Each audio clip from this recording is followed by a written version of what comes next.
Hello and welcome everyone to the 2022 Forest Service Wilderness Awards. My name's Katie Armstrong and I'm the Director of Wilderness and Wild and Scenic Rivers here at the Forest Service, and I couldn't be happier to be with you here today to celebrate this year's awardees. I'd like to start by thanking Randy Welsh, Executive Director of the National Wilderness Stewardship Alliance, for hosting this award ceremony. We're here today to celebrate the recipients of the 2022 National Wilderness Awards, and we're fortunate to have our Associate Deputy Chief, Jacqueline Emanuel, with us to present the awards. Jacqueline is a huge supporter of wilderness, and we're so happy she's joined us here today. Jacqueline? Thank you, Katie, and thank you all for joining today to the 2022 National Wilderness Awards celebration. When Katie asked me to do this, I was thrilled that I had this opportunity, and I started to poke around for some inspiration. I pulled out my Sand County Almanac and started reading it again, and I went on our website and I came across this quote from one of our own employees from the Olympic National Forest. Wilderness is an experience, and it must be felt. The air breathed, the rivers sipped from, the peaks climbed, the natural sounds attended to. Wilderness is an area to realize goals. It's a place for reflection, physical and mental challenge, and renewal. Wilderness is emotional. It's a place for jubilation, doubt, wonder, and inspiration. I just really liked it. It was a great story, and I was really impressed with the content on our internet site. So anyway, moving us along here, as you know, the Forest Service manages 448 congressionally designated wilderness areas, totaling almost 36.7 million acres, which is nearly 19% of NFS lands. And this is all across 106 national forests in 39 states. Preliminary national visitor use monitoring results indicated that wilderness visitation in 2020 rose by 75% over the 2019 rate estimate, which is around double the normal rate of increase. Wilderness is such an important part of the agency's multiple use mission, and I look forward to carrying on our proud tradition of wilderness stewardship. It's more than just recreation, and it requires active and interdisciplinary management to meet stewardship responsibilities and legal requirements. There's nothing more important that we can do right now in the Forest Service than to recruit, hire, and train a representative workforce to carry forward the values of wilderness. It's a more challenging time than ever to reach people, and due to competitive labor markets and affordable housing situations across almost every landscape now, a cumbersome HR system, it's challenging to find good people and to keep them. But I'm personally leaning into these issues and supporting the agency's effort to hire 2,500 new entry-level positions each year, GS 579, and wouldn't it be incredible if many of them could be in service to the National Wilderness Preservation System. I hope to meet many of you during my time as Associate Deputy Chief, and I'm grateful to you for helping us address the ongoing challenges and share in the many successes of the wilderness areas entrusted in our care. Now it's time to present the awards. Today, we'll highlight the work of folks who have gone above and beyond to address challenges and maintain progress in the preservation of wilderness character. These individuals find ways to proactively manage wilderness while balancing its untrammeled character and promoting wilderness stewardship in their communities. And I just need to note that these accomplishments recognized in today's ceremony took place in 2021. And as I shared the descriptions of the awards, consider who you may want to nominate for next year's award ceremony for work completed in 2022. Each group will receive an award like the one pictured here, with the name of the award category and the winner's name inscribed on a piece of granite. The Wilderness Partnership Champion Award recognizes efforts to promote the wilderness partnerships that are vital to the successful management of the National Wilderness Preservation System. Dedicated individuals, both within the Forest Service and among its partners, are working hard to develop and sustain relationships with those eager to assist in wilderness stewardship. The path to successful partnership building is often arduous and not easily accomplished. This award is intended to recognize efforts of the partnership champions. This year's award goes to the John Muir Trail Wilderness Conservancy.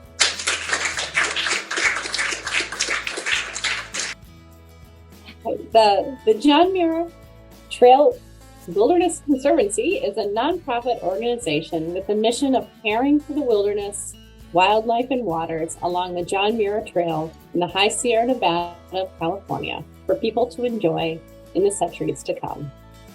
The Conservancy began working with the Inyo National Forest in 2019 to help find summer wilderness rangers and fill severe gaps in staffing needed to properly steward the John Muir and Ansel Adams wilderness areas. The Conservancy and the Forest developed a 4-year wilderness restoration proposal that was subsequently funded by the State of California Wildlife Conservation Board. The Conservancy was successful in securing $23 million in state funding for wilderness projects on the Inyo National Forest, Sierra National Forest, Sequoia and Kings Canyon National Park, and Yosemite National Park. This additional funding allows for substantial improvements to the visitor experience, including better trail connectivity between campgrounds and wilderness trailheads. Overall, the Conservancy will be able to contribute about $12 million to Inyo National Forest wilderness and trails management over the next decade, and will have a similar impact on the Sierra National Forest. In addition to restoring campsites, protecting water quality, preserving meadow habitat, and maintaining trails, this fund also ensures that the northern half of the Inyo National Forest continues to have a full complement of wilderness rangers to provide public education in the field and protect completed restoration work. The Conservancy is also supporting annual field crews from the Eastern Sierra Conservation Corps, a local youth crew provider with a mission to train skilled field leaders from underrepresented communities. Marla Stark is here with us today on behalf of the John Muir Trail Wilderness Conservancy. Please come on camera, Marla, and say a few words. Thank you, Jacqueline and Katie. On behalf of the Board of Directors of the JMT Wilderness Conservancy and our entire staff, we are very humble and sincerely appreciate the recognition that you're giving. We're a very young organization, 4 years out, and as Katie said, we started by trying to look at landscape level, comprehensive restoration to regions along the Sierra Nevada crest that had been impacted by very high tourism and also severe weather events from climate change. An organization like ours can't get started as quickly as we can without some enormous support. First and foremost was the Sierra Nevada Brewing Company, who recognized the Grossman family, who recognized the need and what we were trying to accomplish and how expensive and time-consuming that would be, and gave us the funding to hire some very talented, young, enthusiastic staff. Of that staff, I need to call out Toby Suko, who was our Chief of Operations, and Claire Freeman, who was our Manager of Wilderness Programs, who worked out of Mammoth Lakes, partnering with the Inyo National Forest to start these programs. And of course, as we all know, the parks and forests in high-risk fire regions have been absolutely swamped and strained to the limit with what they can do. And so it was with extreme gratitude that two very fine Forest Service professionals, Diana Pietrasanta and Adam Barnett, took a bet on a very young conservancy walking in and trying to create partnerships for major wide-scale programs, and gave us their time and effort to help us organize our first 4-year program. Finally, I think what's unique about us is that we reached out to first Stanford University, now several UC campuses in California, because we use, as you can see in the photograph to the left, undergraduate research interns in environmental fields to stand in partnership with the Forest Service and Park Service specialists and provide really educated, enthusiastic hands to help get the work done. So we now have expanded across the region and are starting 5 major projects. As Katie noted, a fair amount of money is coming into the Inyo National Forest to help really shore up both resources and restoration work to get the wilderness back to a more robust form. And this year we were fortunate in reaching out to Secretary Wade Crowfoot at the California Natural Resources Agency, who had, again, accepted an invitation to take a walk in the woods. And as we know, that's what I think inspires leadership and funding. Wade Crowfoot subsequently has been a strong supporter within the California state budget, where the Natural Resources Agency is in fact focusing on this meadow ecosystem and riparian corridors, and recognize that the Central Sierra Nevada is a vital environmental asset, not only for the state, but for the nation. And with the support of Governor Gavin Newsom, once again, I have to call out these very qualified public officials.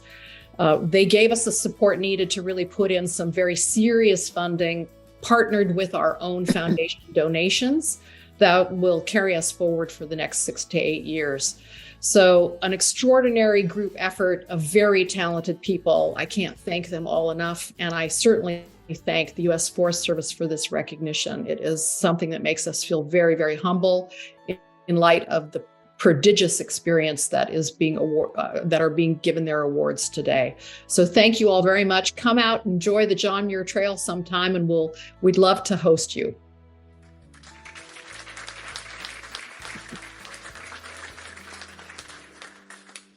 Thanks for that, Marla. Katie and I want to take you up on that offer.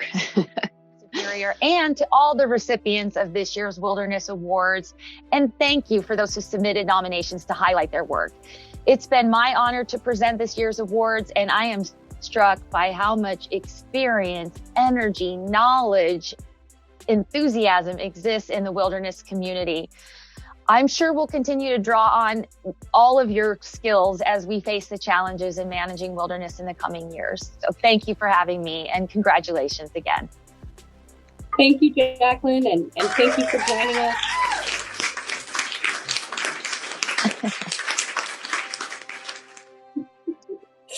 And I also wanted to extend a thank you again to Randy Welch, Executive Director of the National Wilderness Stewardship Alliance, and really one of the Forest Service's, trusted partner organizations. We really appreciate you hosting this and giving us the opportunity to celebrate and highlight this inspiring work.